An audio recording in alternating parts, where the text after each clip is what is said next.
Hello everybody, good morning and welcome to the United Stands. I'm Mark Goldbridge and this is your latest Manchester United transfer news as United receive new bids, as Manchester United prepare to make a bid, and also Amorim's shock new transfer target after, we complete the signing of Bryan Mbeumo. There's also birthdays for Luke Shaw and De Ligt. And I think Man United are actually, watching this show because apparently they've just put a new clip out of a goal of Xerxes scoring in training. I mean, they're just not serious, are they? They're not serious. We were mocking this last night about how United put pictures and clips out of what's going on training, and they've done it again, apparently. Can I just tell everybody, right? If a footballer scores a good goal in training, times it by 1,000, it's happening at Juventus, it's happening at Arsenal, it's happening at Bournemouth, it's happening at Celtic. They're all scoring good goals in training. We're not cooking in training because Man United's Twitter account is putting out clips of us scoring goals. Everyone else is doing it. What's basically happening is you're being mugged off, you're being fooled, it's PR. They're basically repackaging what they've got and pretending it's good enough when it wasn't good enough last year. Right, let's get into the show anyway. I want to start off with something concrete. I want to start off with something new. So Juventus are offering Manchester United a transfer fee of around £8 million with a further £4 million in add-ons for Jadon Sancho. There is still negotiations to be had around his transfer fee though, and it's not known whether this means it's a cheap price from Juventus so they can pay Sancho what he wants, or whether Man United get 8 million and still have to pay Sancho 5 million, therefore getting 3 million themselves. What's very, very clear about the Jadon Sancho transfer, because I want to move on to more interesting topics very, very quickly, is that the price keeps coming down. So it was 25 million. Then it was a straight swap for Douglas Luiz, who they want 30 million for. Then it was 15 million. Then it was Sancho wants a £5 million payoff, and now it's 8 million with add-ons. And I don't include add-ons. I'm not going to be a hypocrite. The offer for, I read it this morning in an outlet that we've offered £62 million for Mbeumo. We haven't. We've offered 55 with add-ons. I don't know why people include the add-ons. It's funny when Arsenal sign Madueke, it's £52 million, but everyone knows there's some add-ons there. But when Man United are involved, the add-ons become part of the deal. It's not part of the deal. Unless you know what those add-ons are, they're irrelevant. It's what the baseline figure is. So we're being offered £8 million for Jadon Sancho from Juventus. The price keeps coming down. If it's £8 million and we don't have to pay him anything, I would take it. If it's £8 million and we've still got to pay him off and we're going to get 3 million, I would still take it. At the end of the day, do you want Jadon Sancho on our books for another year? I don't. This has, at some point, you just got to go, we messed up big time again. Let's just remove the problem and stop wasting time for a couple of million, because we've already wasted long enough on this. Somebody at Man United, in fact, some people at Man United, the scary thought is, are actually their job. You know, like if you're the boss of negotiators and you're going, what's your job today? I'm still working on the Sancho job. Yeah, me and Steve, we're still working on the Sancho job. What, like you have been for the last month? Yeah. So I could have you working on other stuff, but you're working on that? Yeah. Yeah, that's what we're doing. Yeah, we're heading out to Turin now. Yeah. And that's the problem. We're wasting time on it. So look, I would hope that this deal can get done very, very quickly because we're just wasting time on somebody that I don't see as a Man United player, if I'm being completely honest. Daniel Derbyshire, welcome to the Members Club. A brilliant show.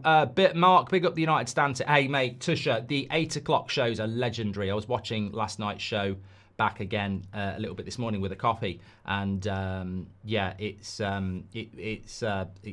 really enjoying the 8 o'clock shows because we don't have to be driven by the news and we can just get real conversation going. Somebody just said, can you check Man United's Twitter? I think I've already seen it. Happy birthday to Luke Shaw from the NHS, National Health Service. Pinned tweet is 16th of the 7th, 25, which is Wednesday. Oh, 10 minutes ago, Joshua Xerxes, what a finish. I've seen that one before.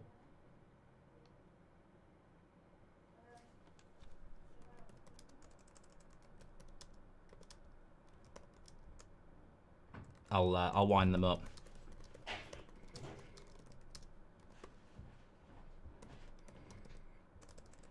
If you all go on their tweet now, then I'll be the top one. I've said sign some players and stop rehashing content from 4 days ago.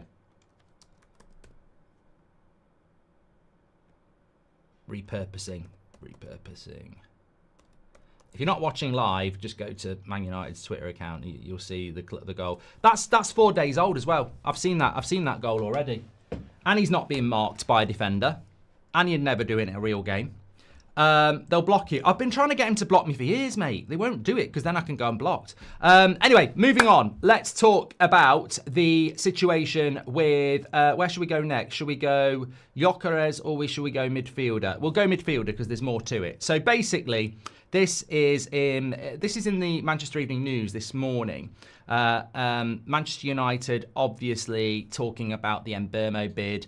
United submitted a revised bid of 60 million just over a fortnight ago. No, they didn't. This is just client journalism. This is just poor journalism. The Manchester Evening News understands United submitted a revised bid exceeding £60 million a fortnight ago. They didn't. Stop being PR for Manchester United Football Club. Tell the truth. We didn't put a bid in exceeding £60 million. We put a bid in of 55 million. Stop using add-ons to make it sound like Brentford are bad. We've offered 55 million, the same as what Newcastle are playing for Elanga, and Mbeumo's better. Brentford have said it's not enough. They want a bid that exceeds that. 60 million is believed to be what it will do. Another number 9 heavily linked is Gyokeres, blah, blah, blah. However, The Independent has claimed in their latest newsletter that United's next priority will be a new central midfielder once a deal for Mbeumo is agreed. There's been a lot of noise about Man United and strikers, but the feeling is the next priority once Brentford's Bryan Mbeumo is secured, and it seems to get closer every day.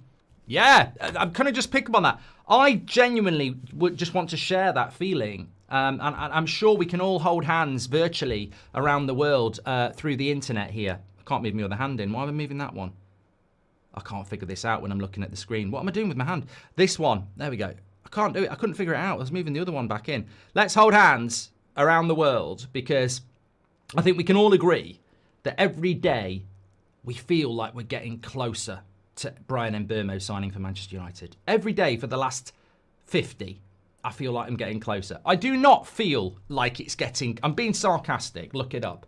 I do not feel like we are getting closer to signing Bryan Mbeumo every day. I do not feel like that at all. I don't know whether I feel like we're getting further away. I don't feel like we're getting closer. I tell you how I would describe the Bryan Mbeumo transfer saga in relation to movement. I don't know what it's like outside the UK, but as a kid, I live in like the Midlands, or if you live in Manchester or Liverpool or whatever, the south west of England is quite nice. You've got Cornwall, Devon, lovely beaches. Weather's hit and miss, but if you get good weather, it's great. So a lot of families will go down to Cornwall in the holidays, etc. And if you time the traffic wrong, it's a bloody nightmare. So as a kid, you're very excited about going on this holiday, and you know your dad has mistimed the traffic. It's a hot day. You want to get down there because it might not be hot in an hour's time, and you're stuck on the M5 about 3 hours away from your destination in gridlock traffic. Your dad's losing his shit at the wheel. This is pre-sat nav. No one knows what's going on. You're hot in the back and you're like, I know at some point we probably will get there, but we're not moving and we're frustrated and I need the toilet. This is exactly how I feel about Bryan Mbeumo. I feel there is a destination that we're not going to turn around from. We can't turn around. We're stuck in traffic. But we're not moving, and God knows when we will move. So I don't feel like we're getting closer every day at all. I feel like there was a very obvious route to take, and we purposely drove into a traffic jam. So I do feel that Mbeumo will happen, but I don't feel like we're getting close. Anyway, I digress, as I always do, because that's not actually what I was going to read you. So there's been a lot of noise about Manchester United. This is from The Independent, direct quote. There's been a lot of noise about Manchester United and strikers, but the feeling is that the next priority once Brentford's Bryan Mbeumo is secured, and it seems to get closer every day, is a central midfielder. Central midfielder. There is interest in Sporting's Yulmlen, sorry, I'll remember that now. There's interest in Sporting's Martin Yulmlen. There is also interest in Bayern Munich's Palhinha and Palmeiras' Richard Rios. As almost goes without saying, they of course need to sell first, Bayern may be in the same situation. However, which is what makes the Palhinha interest intriguing. The lamentable injury to Musiala means they have to go back into the market, and that could create a few openings. So, look, I moved to the chat. Because I'm a massive fan of Richard Rios. I think a lot of the people in the chat are a fan of Richard Rios. This is a story in The Independent. I can't remember the last time The Independent, and I think the journalist who wrote that was Miguel Delaney. I can't remember ever saying the words in 10 years, what a scoop on a Man United transfer by Miguel Delaney. So I've got to completely and utterly make that clear. To me, it feels like an outlet that is putting 2 and 2 together and making 5, knowing that it will excite us. Because there is nothing more I would like than to see Manchester United bringing in a Yulman, a Palhinha, or a Rios. And how would you rank those 3 players if you had to like start, bench, sell, first, second, third, whatever you want to call it? It's not school sports day. They're not all getting first. We're not in a 2025 school sports day. For me, I would go. I think Yulman's probably the best. I think he is the best. I just don't think he gets the publicity. I would go Yulman number 1, Rios number 2, and Palhinha number 3. I think Yulman is better than Rios. I just think Rios at the moment is the more hipster choice, and I nearly went for him. But when I think about it, Yulman is better, and he's played the system. But he's too expensive. So he would be out of the equation, which leaves Palhinha or Rios, and it has to be Rios. It had to be. It would have to be him. But we don't get a lot of information. But what we have had over the last 4 months is, and I must remember what was said about the midfield. I know we had the Onana, the Delap, Smenu, Yoro, Garnacho. Midfield, yeah. So midfield, what we were told about the midfield was, and I can't remember when we told you this. It was May, or maybe it must have been before June because they were away then. United have got, Amorim wants a midfielder. He wants a midfielder. It's a very important position when you look at Sporting and that midfield, and when you look at the Premier League and how you need a midfield. We do need a midfielder. He does want a midfielder, but he also wants a bloody goalkeeper and a striker, and he's nowhere near getting any of them. With the midfield, you cannot justify. Look, imagine you're Ruben Amorim, right? And you're talking to Jason Wilcox, and then you're talking to Barada, and you're going, the goalkeeper ain't good enough. He thinks he's playing volleyball. A shot goes towards him. Instead of putting it out for a corner or palming it to safety, he's putting it back in the danger zone. He thinks he's playing volleyball. He palms it back so he's ready again. He's a prat. And you're going to put him in goal for me next season because you can't get rid of him. So what chance have I got of getting a midfielder then? Well, none. You're not in Europe. You've already got 5 midfielders. Unless you sell somebody, you're not having one. Well, I can't sell anyone, can I? No. Casemiro's running his contract down. You said no to Bruno for £100 million. You're trying to get Manuel on a new contract. Agate's going nowhere, and Collier's a kid. So there's the answer to the question on the midfielder to me. I like the story, and I like the constant talk of signing midfielder because I completely agree with it. But my stance on it, and from what I've heard, is that logically, look at how we've behaved in this transfer window. If we buy a midfielder, I'd be very, very surprised because we've already got 5 and they're all earning about £1 million a week combined when you add their wages up. So we're just not going to bring a midfielder in to sit a 300 grand a week midfielder on the bench, or 2 or 3. So, well, we haven't got 3, but you know what I mean. What I mean by that is you could start Agate and Rios, and then you've got Bruno and Casemiro on the bench. We won't do it until we sell somebody, and we can't sell a midfielder. So, again, I completely agree. Much like the striker market, the midfield market is really good. It's a really good market in the midfield. And next season, when we maybe do try and sign a midfielder, it could be rubbish because it will be the World Cup, and everyone will be focused on the World Cup. The World Cup in a year's time is going to be, and nobody's mentioning this, by the way, this summer transfer window, I have to say this summer transfer window, and nobody's really talking about it, just talk about it. This summer transfer window is perfect. It's almost like, you know, like the one day in the summer that's perfect. It's just the right temperature. There's a bit of a breeze, no rain, no clouds, just a perfect day, right? This summer transfer window is a bit like that. There is no tournament that's really impacting us. I know the Club World Cup's going on, but there's nothing really impacting us there. Pre-season, everyone's going to be back for. It's Amorim's first season. He could have an amazing pre-season if we had the players. The market's really good in every position. There's goalkeepers, centre-backs, midfielders, strikers. There won't be another summer transfer window like this. And I've seen nobody write about it, which is just shit journalism. Like, this summer transfer window is perfect, and we're messing it up. And if I hear anybody say, well, next season we're going to be in a better position, I remember the 1994 World Cup. It was razzmatazz, it took over, it was in the United States, and it was massive. And for that whole month, everyone was focused on that. I also remember the Euros. I know what happens. There is next to no transfer news when the major tournament's on. So we're going to end the season with the Champions League. We're going to go straight into the World Cup, which will run through till the middle of July. People will be back in pre-season training when the World Cup's still going on. And then the season will start again. So next summer will be a bloody nightmare trying to sign players because the market will be very small, contracted, very, very difficult. And also, there might not be an abundance of midfielders or strikers. So we are wasting an opportunity where, as we talk about the midfield, there are 3, 4, 5 really good options. I mean, look, if you've got the money, there's people like Yulman and Wharton and Edison. If you haven't got the money, there are some potential bargains under £30 million, like Polinia, like Richard Rios, and there'll be a few others as well. There is a good market, and I do agree with Nav, and I get bored of it myself. I do agree with Nav. I would have sold Bruno, of course I would, but because I don't see him as a midfielder, I think there's going to be a few games next season where people are going to be going, "I told you so."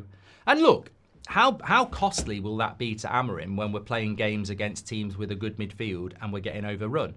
How costly is that going to be to Amorim when we rock up to the Emirates and we're playing against Subamendi, Odegaard and Rice, or the Liverpool midfield, or the Man City midfield, or the Newcastle midfield, and that's just off the top of my head. I mean, Chelsea's midfield's better than ours as well.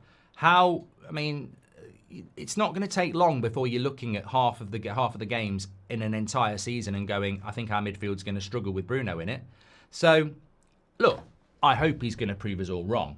Yeah, we saw against Aston Villa, Bruno and Casemiro ran that midfield against a good Villa midfield, so it can happen. But if he gets that wrong, it's not the Glazers' fault, as far as we know. It's not Sir Jim Radcliffe's fault. It's not Barada's fault. I mean, they're at fault for a lot, but they're not at fault for, I want to keep Bruno in the midfield when someone's offering me £100 million. And that's probably the best way to end it before we move on to the next story, because we're not buying a midfielder unless we sell somebody, and we refuse to sell somebody. And I'm going to leave it there, because all the talk about Richard Rios, Yulman, Wharton, Edison, Polinia, if we were buying a midfielder, we literally had a midfielder to sell. And Ruben Amorim, clearly, when you're being offered £100 million for Bruno in the midfield, you would go, I could buy Yulman, I could buy Richard Rios, I could buy Adam Wharton, I could buy Edison. And he has refused all those names to keep Bruno. That's fine. But that's where I am with the midfield. I think he has made the decision, and that's what it's going to be. I don't believe we'll sign a midfielder. I'd be very happy if we did, but I just don't see it happening at all. This next story is quite a funny one. Let me just before I do that, we've had a few super chats coming in, so I want to just be fair to those. I am live with you at 8 o'clock tonight. Loving the 8 o'clock shows. They've been brilliant the last couple of weeks, so don't miss those if you missed last night's one. Kin and Kaz, thanks for your super chats. The Goat says, we're assuming we can buy when we sell. What if the buying club want to pay over 5 years as well, says the Goat. Well, you can't look, the Goat. If we sell Garnacho to Villa and they pay us £40 million over 5 years, that's £8 million a year. But you still bank the money on the way it works is, even if you're getting it in instalments, you're allowed to bank the 40 million on FFP purposes, so you can still go and spend it. Morning all. Arsenal lads telling me Madueke is the best thing after Robert Pires and Jackson for sale, says Rub. I've got a video on That's Football coming out at about 11:30, so I will cover that there. But Arsenal fans are not all saying that Madueke is the next Pires. They're definitely not. Cunha, Mbeumo, Douglas Luiz, Vlahovic, a good window, says Alan Casey. Alan, I don't know where this Vlahovic stuff is coming from. I know he's a choice in the chat, and I respect that. But you're never going to change my mind on it, and that's the brilliance of football opinion. For me, Vlahovic, injury prone, huge wage. Don't actually think he's that good. Don't actually think people watch him enough. I think he's just a name that's been around for a while who people think he's going to come to the Premier League and score 50 goals. And the question is, why are Juventus writing his contract off? Because nobody wants him. And it would be typical of us doing it, but I think it's a massive risk. And he's going to want huge wages and a huge contract, and we'll be stuck with that risk for a long time. PL6 says, get Vitinha, João Neves and Moro, rather having them playing for United than an oil club. Hugs from Portugal. Palhinha is a defensive midfielder with the Casido's play style, not really creative. Yeah, I don't think we want a creative, mate. Thank you very much for your super chat, but I think we actually want somebody who's a bit of a Carrick, Rodri type in our midfield, to be fair. Jake, Kyle, Keith, Wayne Scott. It was worth it in the end because he's gifted 20 memberships. What a legend. Thank you very much for that. Jake, you are a ledge. Thank you very much for gifting 20 memberships. If you got one, make sure you're saying thank you. Manners cost nothing. Zach says, are Brentford working this weekend? I would doubt it. Brentford don't work weekends on transfers. They don't. Well, they weren't in June. They might be now, but yeah. I mean, just on the Brentford situation, the Ornstein story about Wizza wasn't actually as concerning as it could have been. Forest have bid for Wizza, but Brentford want 50 million and Forest have bid below 25, so they're miles away. So it's not like that's going to be a here we go really quickly and impact on us. I actually thought they were going to offer the 50. Spurs are interested as well, but they don't want to pay 50. So although if Brentford sell Wizza, it could really impact the Mbeumo deal, the feeling is that nobody's going anywhere near the Brentford evaluation of Wizza, which is 50, which I don't know. Look, we're not looking at him, so I couldn't give a toss, but I would imagine he's worth more than 25. I can't remember what his age and contract is because I've never really heard him be linked to us, but he is 28. It's going to be 29. Yeah, to be fair, he's 29 in September and he's only got a year left on his contract. Yeah, so he's not 50 million quid. He's not a 50 million quid player. So that's quite good for us because that'll just slow that down. Bring Yulman, he will transform us, says Rajaf. Patrick, I like Yulman, Rajaf, but he's a bit like Wharton. You're going to need the best part of 60, 70 million quid, which we don't have and we won't have. Patrick Lynch says, I wonder what impact this saga will have on Mbeumo. If he comes and doesn't start well, which is possible given how long it's taken, the backlash on him will be like Agate, unfair, unwarranted. Can we just get a bit of appreciation for Patrick Lynch's comment here? I mean, it is absolutely level-headed, smart, and fair. Because what people don't realise is we're not talking about the mental trauma of a well-played professional footballer waiting for a dream move to Manchester United. What we're talking about is the toxicity within fan bases and the media whose whole agenda is to generate story. So if a new signing doesn't do well, they'll instantly jump on them to generate the flop story. The media don't sit there and go, oh, look at Arsenal. They bought Zubimendi. What a great signing. He's had his first 2 games, he didn't look very good. Right, get on him. So you're right, Patrick. With Mbeumo, Man United are there trying to save a couple of million, but the player needs the pre-season. And if he doesn't get the pre-season, he does become like an Agate, like an Amrabat, a player that hasn't had a pre-season, who doesn't know his teammates, who isn't settled, who gets thrown into the deep end, and then when he struggles, becomes a flop. What's the chances of him being a flop if he's there with Cunha now, weeks ahead of the season, integrated, happy, learning the system? And this is, again, it's such poor business sense. You're going to spend £60 million on a player and then you're going to massively increase the risk of him failing by not getting him in time. It's like totally hypocritical, and you're absolutely correct. The sooner Mbeumo is in, the more chances he's got of having a good start to the season. And we all know that football's about confidence. People say it's a 38-game season, but if Mbeumo has a bad five games and people start getting on his back, it gets in his head. We've seen it time and time again. The download progress bar for Mbeumo must be going up in 0.1 seconds. I almost spat out my breakfast all over my missus when I heard Sancho's price, says Tom. I was going to say, good job it wasn't the other way around, but that's just filth. I'm starting to think that Ineos are hopeful that fans lose passion for the club so they can run the club as a pure business organisation rather than a sporting identity. No, Yazzo, I mean, we might delve on that on an 8 o'clock show because I've got a couple of stories still to go through, but Ineos and the Glazers would panic if shirt sales went down by 20% or, you know, ticket sales started to struggle. They're in the perfect storm at the moment. They can run the club badly, make money, and everyone's still buying tickets and shirts and everything else. Whilst that goes hand in hand, they'll be happy. Why does it feel like every transfer window we make a quick signing early and then nothing until the end, says Dan? Manipulation. Daniel Darbysh has been a member for 57 months. Thank you very much. Okay, this next story is actually...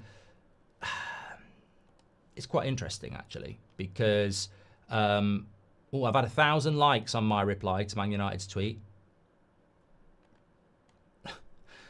There's nothing bad, really. They're just repurposing content when they should be buying players. Okay. I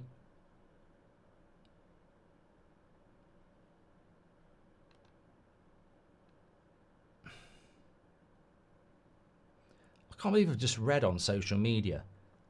Onana's going to cook this season. He can't be any worse. Yeah, life doesn't work like that, you know. You know, if you've got a car that will only go 30 miles an hour, you can't then go, when I go out in it, it's not like it can go any slower. It's going to go quicker. No, it will stay at 30 miles an hour, mate, because it's got a limitation. People are so silly.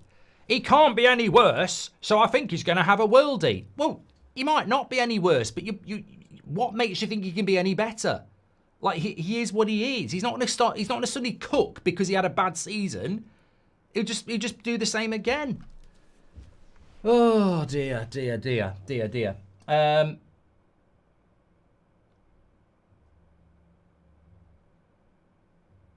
What's this about? Oh, this is this. I read this actually. Very. Just want to bring this in before the next story. So, James Ducker put it out yesterday that Manchester United stand to make around 13.6 million in sell-on fees from prospective sales of Elanga, Alvaro Fernandez, and etc. As I said before, this is very much PR. There's nothing wrong with what James Ducker's saying. He's correct, but there's more detail to it. We are set to make 13.6 million from Elanga and Alvaro Fernandez, but we're not going to get it in one summer because the fee that Newcastle are paying for Elanga is in instalments, so we will get ours back in instalments, and the same will happen with Alvaro Fernandez. So although we'll get 13.6 million, we won't get it all for a few years. We might get a couple of million this year, a couple of million next year. But Jonathan Norcroft actually quote tweeted it and said, well, another way of looking at it is United sold 2 young players they spent time developing for 78 million less than they're worth now, only 2 seasons later. And that is quite interesting when you look at it like that. Because, you know, people are like, there's always a flip side, and it's a very easy flip side with the pro-Glazer brigade. And the pro-Glazer and pro-Ineos brigade, and we know who they are, they start going, brilliant business. Brilliant business to put sell-on clauses in. But there is always a flip side. And when you look at Elanga, he was a Man United player 2 years ago. He's now worth £55 million. And people are getting a stiffy because we're going to make a couple of million more a year on instalments from a player that we sold for 15 million. And it is true. There's a £55 million player there that we sold for half that, and we didn't see the talent. And with Alvaro Fernandez, we've barely made 15 million on a player that is going to Real Madrid for 55.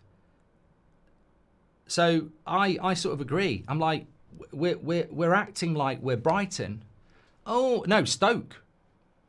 Oh, look at us. We're getting a bit of a sell-on clause on a player. Like we should be spotting that these players are going to become £50 million players within a year or two. I mean, Alvaro Fernandez only left a year ago, didn't he? Was it a year ago? In a year, he's gone from what? £10 million to £55 million. I'm sorry. I don't look at that and applaud the club for getting a couple of million in sell-on fees. I think it's bloody shocking that two players in 2 years are now worth £100 million in the transfer market and we won't even get half of that. I think it's shocking, actually. So I don't know why people are celebrating it, because I think it's just pure spin on a washing machine cycle. Why do we get to sell on? Why do we get our sell-ons in bits? It's like selling a car. Surely you pay off the previous loan first, says Tony. No, because it wouldn't be fair. If Nottingham Forest are selling Alanga to Newcastle for 55 million and Man United are going to get 8 million, then and the first payment over 5 years is 10, you're not going to give 8 million of that 10 to Man United. It will be written in the contract that you will get your sell on, but if it's in instalments, you'll get your sell on fee in instalments. That's just fair. You said Bruno may surprise, so why not the same for Onana as class of 99? Do you actually want me to explain why Bruno Fernandes might have a better season than Onana? Or do you actually want to have a conversation on how Bruno Fernandes, a top-class footballer, will have a better season than Onana, who's a crap goalkeeper? I mean, you're in that school sports day race, aren't you, where everyone gets a first prize sticker even when you finish last? It's called talent, mate. The reason Bruno may have a better season than Onana is because he's a better player than Onana. It's as simple as that. A season with no Europe demands transfers and time to prep and get back in the Champions League, says Hitan. If 5 million more for Mbeumo gets you 4 positions up, you make 12 million. Why wait? Hitan, you make a great point. So many of you have mentioned it over the years. I remember being top of the league with Ollie in January. And we were all saying, now is the time to buy a couple of players, because those couple of players could get you the title.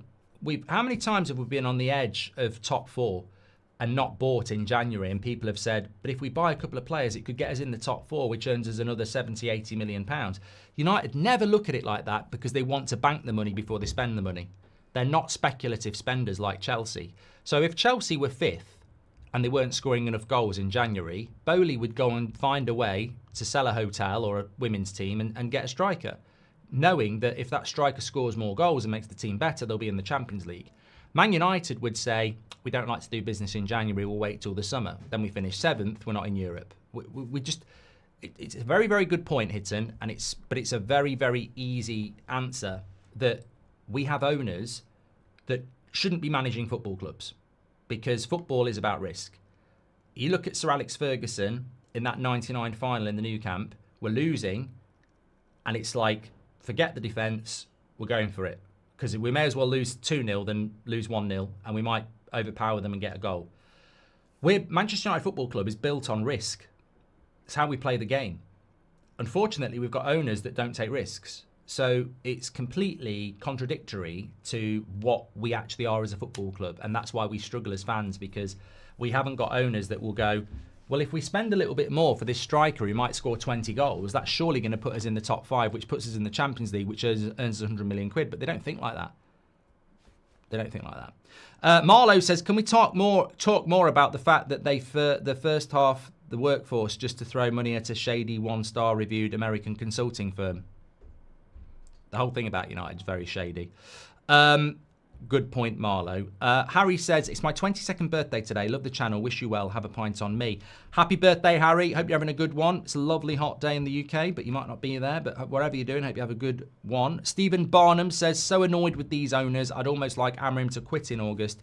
Set up to fail. Season's done already. As I said, Amorim, we need to wait for Amorim's first interview, because I'm expecting what I said to you the other day. Not that worried about the pre-season, because I've got whole weeks with no Europe where I can train my team. He's apparently very relaxed, calm, and we'll have to see if he's changed his attitude from last season and become more pliable to the owner's needs.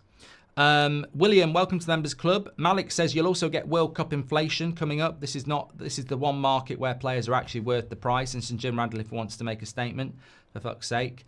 Thank you very much for that. Okay, we move on. We move on. Ben Jacobs says it's a key day in the Gyokeres saga. Bear with me. Gyokeres is actually due for pre-season training with Sporting today. However, he is not expected to turn up, and he's told the Portuguese club that he wants to leave and move to Arsenal. There is still a gap in the valuation, with Sporting informing Arsenal that they want 60 million as a fixed fee plus add-ons. And whilst Gyokeres and Arsenal have agreed on terms of a 5-year deal, and there is a need for a quick resolution, there is no resolution around the fee. So what's that got to do with us? Well, this has come in from Pedro Sousa, who is a journalist in Portugal, and speaking over there, he basically said that there are clubs that want to pay the fee that Sporting want for Gyokeres, i.e. there are clubs that will pay 60 million plus 10. Manchester United would be one of those clubs, and they would pay 60 million plus 10 million in euros tomorrow. But unfortunately, the president, Frederico Varandas, is still not answering the phone. I don't know whether he's answering the phone to Ruben Amorim. I believe that Ruben Amorim wants to talk about this, but at the moment there doesn't seem to be any opportunity of that happening because of Arsenal's interest. I don't know. I don't know what's going on with the striker situation. I don't expect Gyokeres to be coming anywhere near Manchester United now. And I don't know whether, if this deal fell through, Man United would have that money. To be honest, it sounds a little bit to me like that might be more around a little bit of a game to maybe get Arsenal to pay, saying there are clubs willing to pay what we want. Look, it's a little bit like Brentford saying Spurs. Well, I don't think Brentford say it, but it's a little bit like that story about Spurs wanted to pay 70 for Mbeumo. That was never actually true. I don't think you can use Man United against Arsenal and say they want to pay the fee you won't pay, when Man United won't pay what Brian Mbeumo's worth. I think we're being used a little bit there, to be honest with you. Which is why I left it towards the end of the show. I don't think Man United are there trying to ring up Sporting saying we will pay the fee that Arsenal won't, because Gyokeres won't come. And I don't think we've got the money to do that. With the striker, I'm starting to...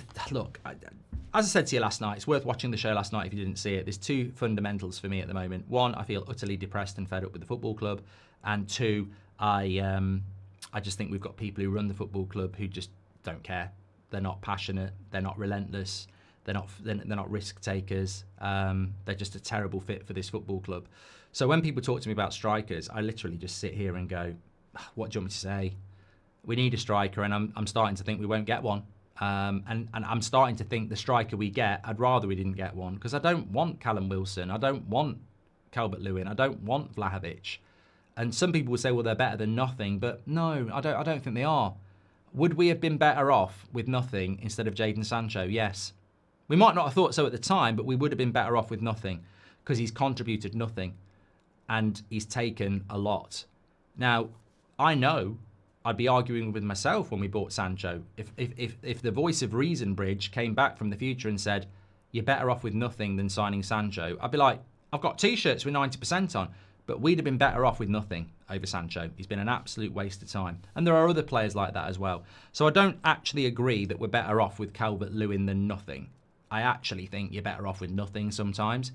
And it wouldn't surprise me if that's the approach that Manchester United make. It really wouldn't.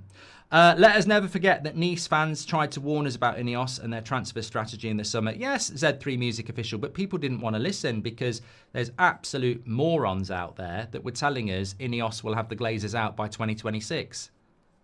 I won't forget. Receipts are there. Delete them. Delete your tweets as much as you like. Many of us took screenshots. We know exactly who you are. We know exactly what you said. You talk bollocks to back this bunch of idiots in charge.